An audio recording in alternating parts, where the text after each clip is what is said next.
Greetings, greenhouse people, loyal listeners, and folks here at the Gardens at Ball on our first day of Ball Seed Customer Days 2025. I'm your host, Bill Calkins, and this is the Tech on Demand podcast brought to you by Grower Talks and Green Profit. If you're not a subscriber to Grower Talks and Green Profit, seriously, what are you waiting for? The magazine's been published for 75 years. Great information every single month of the year. You can subscribe at growertalks.com, or for those of you here in the audience, you can go into the cafe, which is air-conditioned, and subscribe to Grower Talks right there in the cafe. It's just a form you've got to fill out, and that reminds me to remind you to subscribe to the podcast on your favorite app. But without further ado, my guest today is a friend and colleague, Seth Reed. How's it going? Oh, it's good. I'm excited. I'm also a guinea pig. I've never really done a podcast either. So we're all new. It'll be fine, though, probably. It'll be great. It'll be great. Yeah. I've done over 200 of these podcasts, and I would say more than half of them have been absolutely fantastic. A few have been terrible, but that's okay.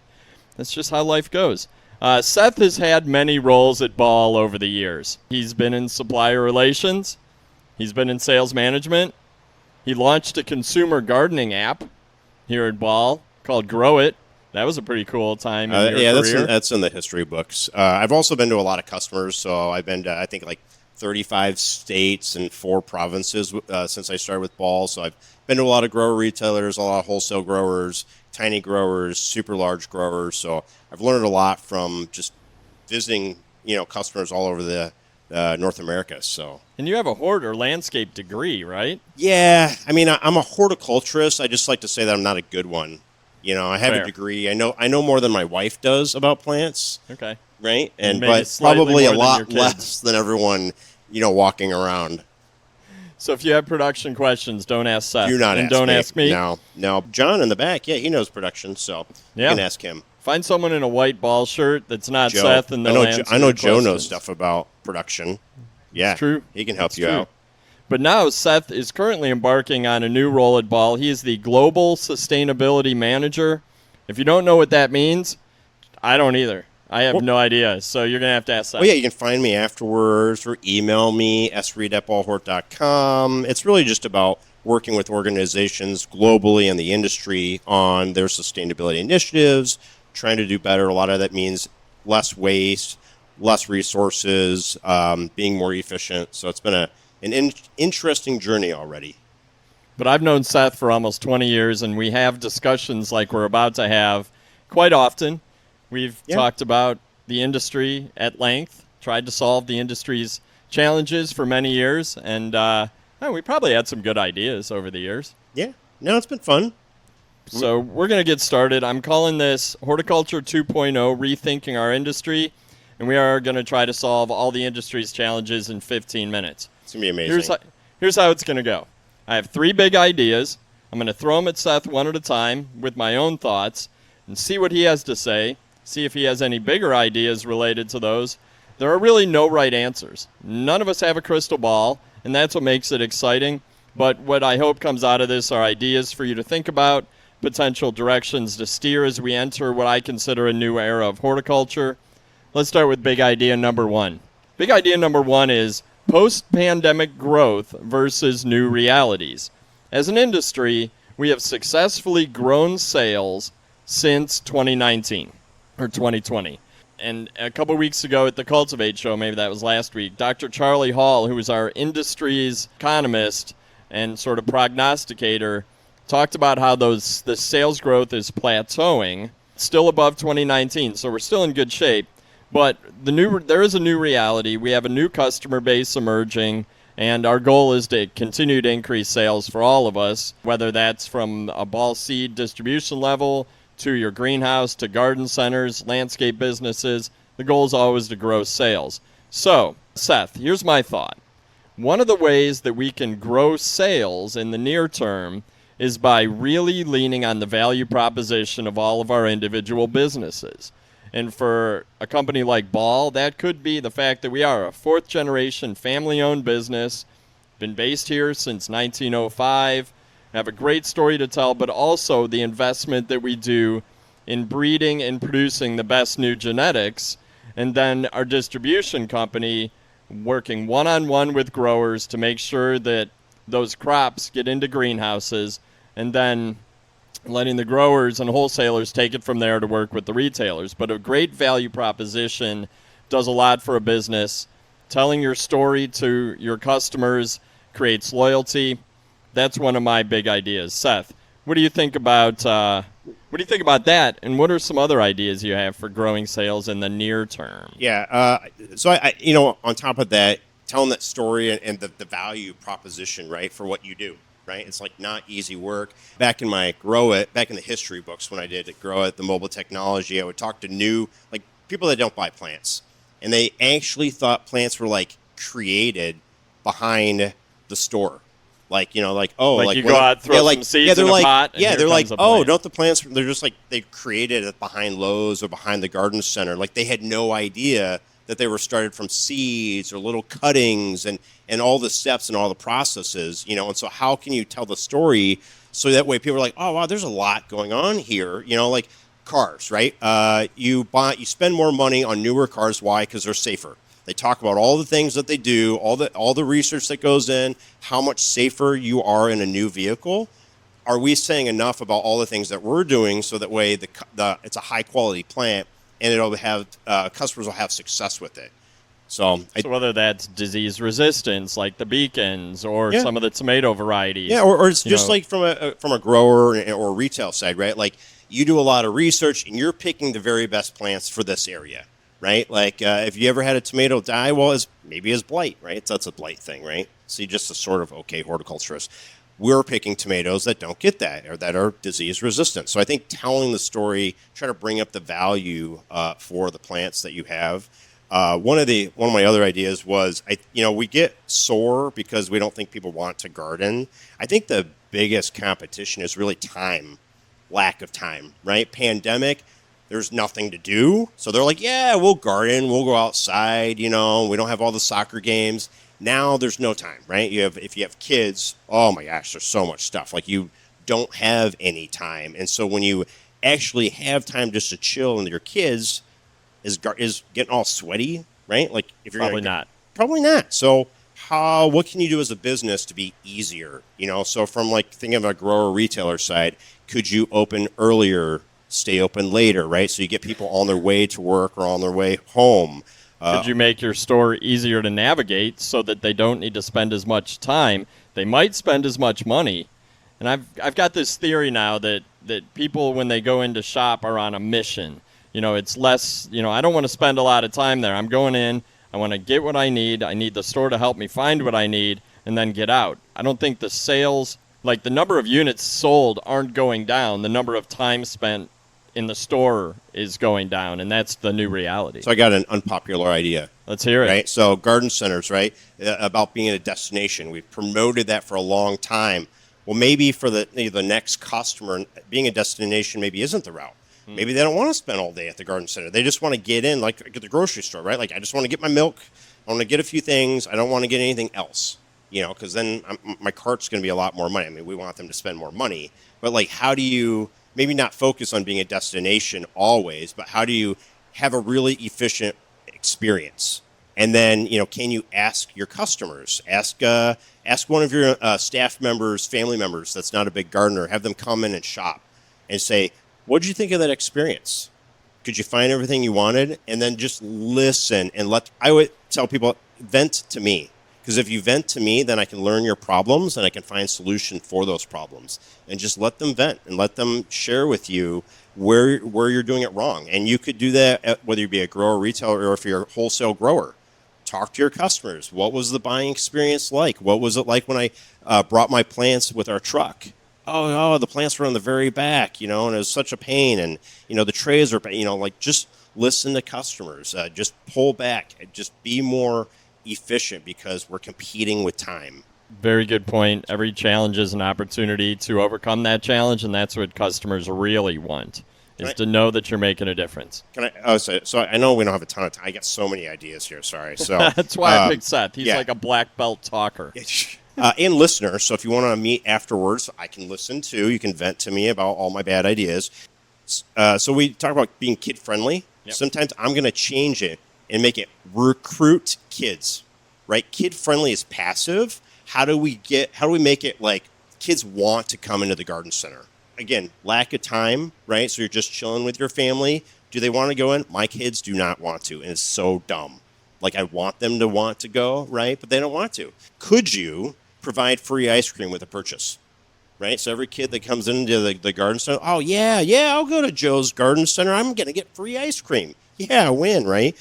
Could you... like the little sherbet cups in the back that are free and not very expensive. You could provide those to kids in the store. Yeah, work with another local garden center and say, hey, I want to get ice cream really cheap, so we're going to order a giant load of ice cream so we can give it away, right? Give something away to kids. Kids love free stuff.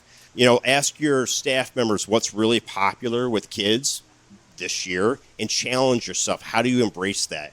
So Pokemon, anyone have little kids, right? Pokemon is super crazy because there's all these scalpers taking it, so you can't buy Pokemon cards at Walmart anymore, right? So my son's super into Pokemon. Again, how do you embrace it? Could you create a Pokemon display? If I could tell my kid, oh yeah, there's Pokemon something at this garden center, oh, he'd go, right? And it sounds kind of dumb, but we're competing on time. How do you make it easier for parents? Not all shoppers are parents, but how do you make it easier for them to get in, get what they need, and go home and garden? I like that idea. I'm going to jump to big idea number 2. And I know Seth and I have a million ideas for each one of these, but big idea number 2 that I have is labor versus labor retention. Yes, our industry has a labor problem. Nobody can argue that, but I think the solution for each business looks different. So we're not going to solve that problem sitting here in a tent right now, but I do think we can talk about the labor retention problem. I was talking to a cut flower grower at Cultivate last week, and she was really struggling to hire folks to work on this farm.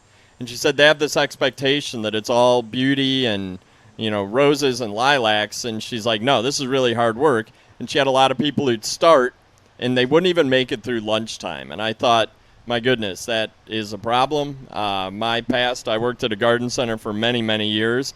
It's hard work. But what are some ways that a horticulture business can work to keep the employees they hired? Because as you know, onboarding or hiring an employee takes time. Time is money. There's actually a lot of cost that goes into new employees. It's very expensive to train them. So the goal has to be keeping them as long as possible. We've been talking a little bit at Grower Talks about having a series about how to manage employee burnout. We all know in spring it's hard. It's hard work. You're not working 40 hours a week. You're working upwards of 40 hours a week. And one of the things I heard from a grower in Ohio, and she manages a big team. She's a head grower. And she said, well, we have a staff meeting every week where we sit down and we say, if you're getting burned out, take a day off. And she goes, that seems crazy to a lot of growers as you're preparing for spring.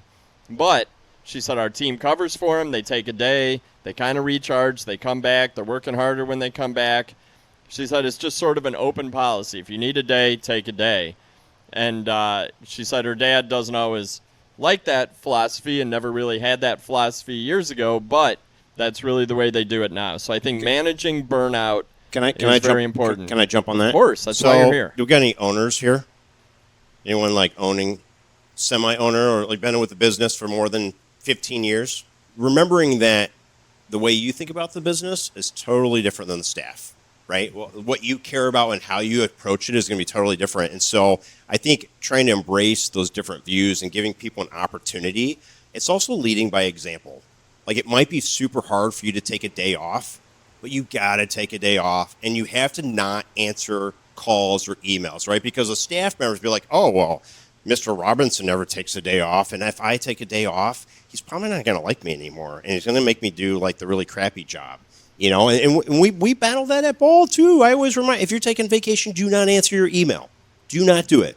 And then you got to remind yourself as a manager, oh, don't answer that email, or answer the email, but don't send it to the next day, right? But you just got to lead by example and help your staff do what they need to do so they can be healthy.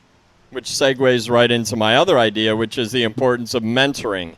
And Chris Beatties and I were traveling in Indiana a couple years ago, and we worked into a greenhouse, and They were talking about the challenges of hiring new section growers.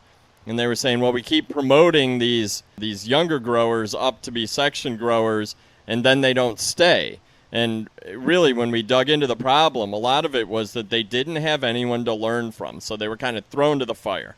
And we were thinking about that a lot, and so I've been talking to greenhouses that actually do mentoring, and that's really making sure that all of your new employees or existing employees have someone they can go to. Like the go-to person who's been there a while, who can help answer questions, can help navigate the problems that they're running into on a day-to-day basis, but making sure that everybody has a more senior employee that they can go to, a mentor. And that can help them with managing burnout. It can help them with managing pests and diseases. It can help them with, hey, I'm having this struggle with my kid. There's all sorts of different things that a mentor can do. But knowing that there's someone in the business you can turn to who will listen, I think is really, really important for retention. And so, another idea? Yeah, so I had this idea on my way in this morning, which I was like, oh, yeah. So, new to you, right? New to me. Let's hear it. So, I've been to a lot of businesses across North America, and, we have so many entrepreneurs, right, that started businesses. So, we have an amazing industry of doers. I don't think that we always have an amazing industry for leaders and managers. And so I would promote taking a management and leadership. How can you become a great leader and a manager in whatever sort of operation that you have? Take a class. American Hort offers things. You're going to be doing a series potentially on this. Go to LinkedIn, does courses. It is an amazing experience. Testimonial. They had, they do different, training things here at Ball, and I always thought I was like a great leader, right? I'm not full of myself at all. We take a class, and I always pride myself. I'm a talker. I'm an idea guy, right? Got so many ideas, and I thought it was great. But then they were talking about managers and different manager profiles, and they talked about how actually being the idea guy isn't always great when you're being a leader or manager.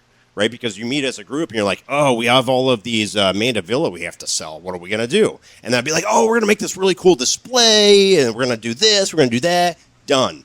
But if you're always that guy, then your staff starts to know, oh, well, you know what? I don't have to say anything at all. I don't have to think, because Seth is going to come up with the idea. So then you start to create staff members that are a little bit complacent because, oh, well, my boss is the idea guy. I'm just going to stand here, nod, and make him think I like him, A class taught me, do not be the first one to talk. So for the team that I don't have anymore, but I had before, new role, they weren't taken away from me or anything, but I would ask a question, and then I would try really hard to be quiet. Don't say anything. See what people have, right? They have an idea. Then you ask a question. How would you do this? How would you handle that, right? You ask questions. And by asking questions, you're training them to think on their own. That's empowerment, right? Yeah. It empowers the team who works for you, your staff, the ones who get the job done. You're empowering them to figure out new ways to do things, to figure out better ways. A lot of them have great ideas that just might not come to the surface. Let them make mistakes. Without an opportunity. Yeah. Right? Oh, Joe, you go do the display. Do I want to do the display? Heck yeah. But have Joe do it. And then you walk by and you're like, I don't know about that, right? But you let them make some mistakes, because if they never have a mistake, how are they ever going to learn? And then before we wrap up big idea number 2, I just want to say one of the other ideas that Seth and I had talked about is allowing an opportunity to change roles.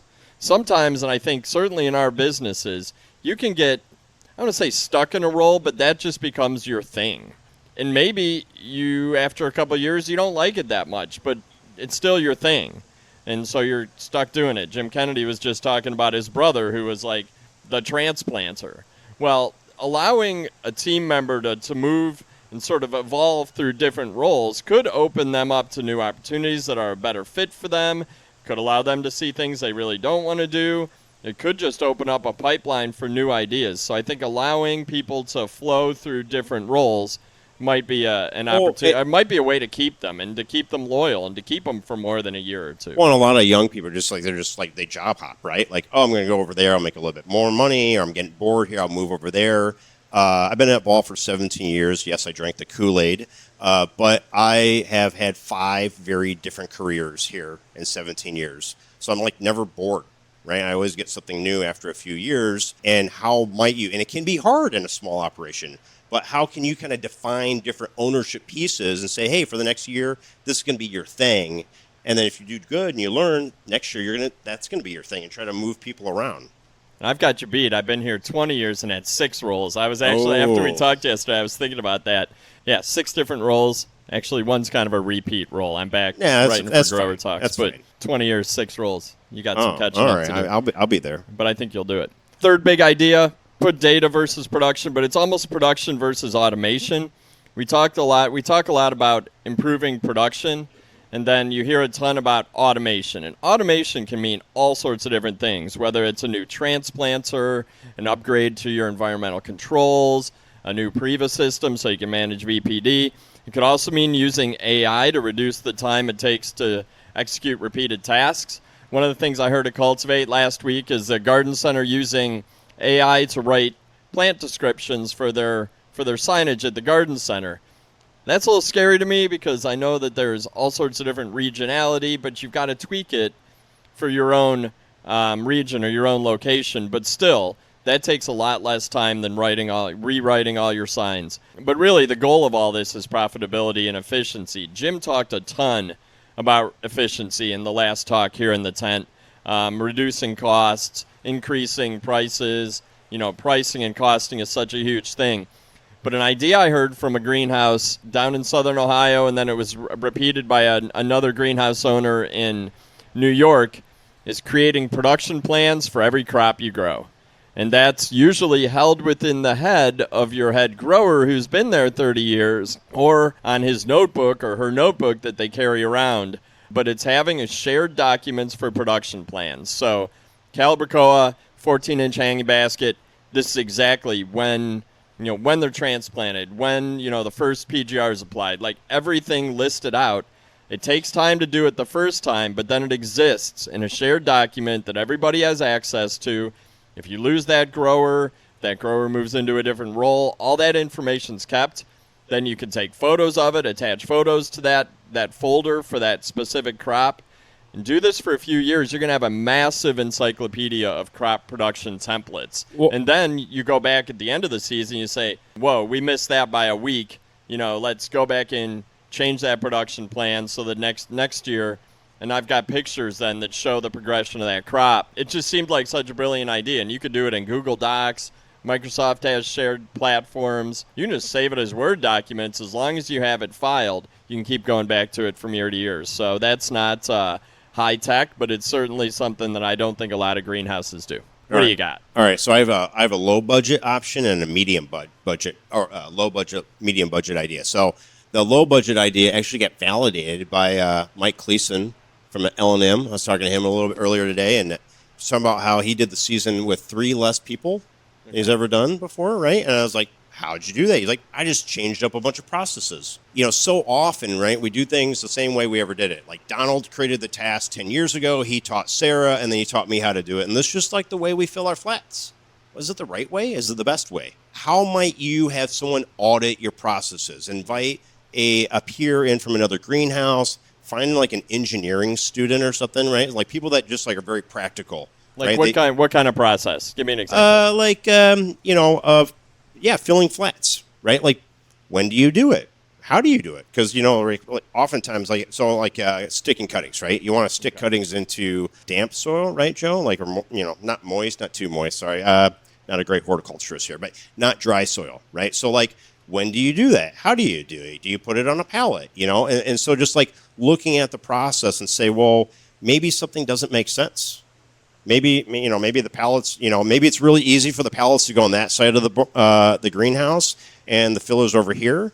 I can't put the pallet over here because there's all this stuff in the way, right? So like your staff members are going to work around the systems that you created, and they're going to make it easy because they don't want to ask. They'll be like, oh, do you mind if we like move all this stuff around for like a whole day? They're never going to ask that. So look at the process pragmatically and like, how might we change this that could save a boatload of time? Do you need an outside person to do that, or can you maybe just ask internal people? I think you could have internal people that don't do those things. right? So, So it's still an objective. yeah, and it's an view of objective thing, and I think you celebrate it too. You talk as a team, and you say, "Hey, we're going to save labor hours this year. We're going to save some money, and let's do it all as a group." Right? You walk as a group, and Al, you tell us, Al, you do your thing, fill the flats. Everyone look at it. How might we do it easier? How might we save time? Oh, wow, there's lots of soil getting on the ground. Why is that happening? Oh, we're losing the soil. Does that soil go into the tray? Oh, actually, no, it goes in the garbage. So have everyone do it. I just say like engineers because they're very like objective and problem solving, right? Like they look at it and they ask the question, why? Why do you do it? Why do you like that?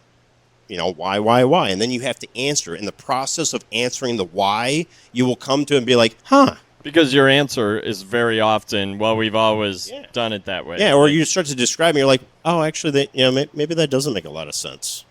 And then you reinvent the process. Reinvent your processes every year, then record them for when you lose your grower, right? It's not an if, it's when. So when I managed a garden center, we used to have to wait till the owner left for a week because he always took a family vacation in the middle of the summer, and we would just change a bunch of stuff up when he was gone, and just to try to make it easier for the staff. And a lot of times it had to do with watering, or we sold a lot of feed, so it was a lot of pallets of 50-pound bags, and we would just reorganize them so that the stuff we sold most often was closest to the dock door. Like, it was a no-brainer, but he'd always had cracked corn was always here, like for like 30 years. And we're like, well, that's a terrible place because we're selling more of it than you were back then. So I do think you need an objective or just empower your team to make those kind of decisions. You got another one? The medium budget one, that's like Let's hear super it. low budget, right? But the medium budget, so automation is the future of so many industries, right? Because finding good help is challenging. It's getting more expensive. But anyone bought a TTA or ISO machine recently? Any hands? No hands? Expensive transplanter? Yeah, it's a little expensive, right? So you go to the shows, you see like the agronomics display, and you're like, oh my God, that's really expensive. Like, I'm not even going to walk through the aisle because I can't afford it, right? And how might you work with other local greenhouses, garden centers, right? Collaborate as a group, because again, I don't think you're always competing with another greenhouse, right? You're competing with time, and you're competing with a lot of other things. Understand their problems, and maybe could you share something? Yeah. Right? Like on the cutting side, TTA, right? Like, it's a pretty expensive machine. It is so slick. If you haven't seen it, you should check it out, right? Could 3 greenhouses go in together as like some sort of co-op? You buy a TTA machine, you pick whoever's greenhouse it is in, and you do shifts, right? A TTA machine like has a manager, a person that runs it, right? Why can't you do a third shift? Do a third shift, plant all night, put the things on the racks go on a truck, right, in a heated barn or whatever, and then that goes to the greenhouse. And so for the next day, no one has to plant anything because you just brought the stuff over. Are there other areas of your operation where, like, you could use that $80,000 machine and your, other greenhouses probably could use the same thing? Could you do it together? I like that idea. Charlie Hall ended his talk at Cultivate, a state of the industry, by saying, manage, like, the way to succeed in the next 3 to 5 years is to manage relationships. That's manage relationships with your suppliers, manage relationships with your customers. Just really work on making sure everyone's working in sync. More brains is better than one brain, so I do really like that idea. I'm looking at my clock, my watch, and it is 11:38, which means lunch is served. I think we need to wrap this up, Seth. Thank you so much for your ideas. I knew you'd have a ton of ideas. That wasn't going to be an issue. And my goal, again, was to work with Seth and to try to share a bunch of ideas and give you food for thought. Seth, any final words, anything you want to say before we close out?